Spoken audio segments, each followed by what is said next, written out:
બનાસકાંઠાના મુખ્ય મથક પાલનપુર 2 દિવસ અગાઉ ગણેશપુરા વિસ્તાર નજીક 9 જેટલા શ્રમિક પરિવારોના મકાનોના દબાણ મામલે વહીવટી તંત્ર તોડી પાડવામાં આવ્યા હતા, ત્યારે પરિવારોની હાલતો નોંધારા બન્યા છે અને ખુલ્લી જગ્યાઓનો આશરો મેળવી રહ્યા છે। ત્યારે પાલનપુર નગરપાલિકાના કોંગ્રેસના નગરસેવકો અને જિલ્લા કોંગ્રેસના મહિલા પ્રમુખ સહિતના આગેવાનો તમામ પીડિત પરિવારોની મુલાકાત પર પહોંચ્યા હતા।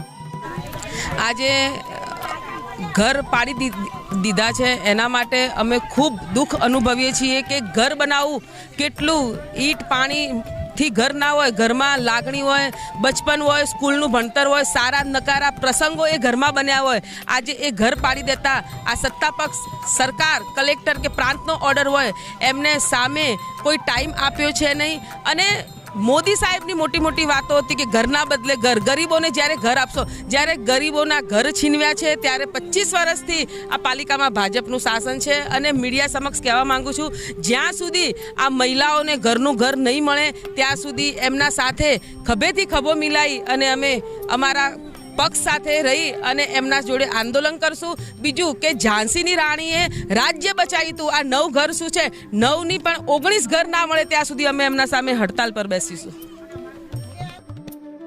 તેમણે પીડિત પરિવારોની સાંત્વના પાઠવી હતી। ત્યારબાદ તેઓ આ પીડિત પરિવાર છે તેમને રહેવાની અને જમવાની વ્યવસ્થા સરકાર કરવામાં આવે તે માંગ સાથે કલેક્ટર કચેરી ખાતે પહોંચ્યા હતા અને તેમની માંગ રજૂ કરી હતી।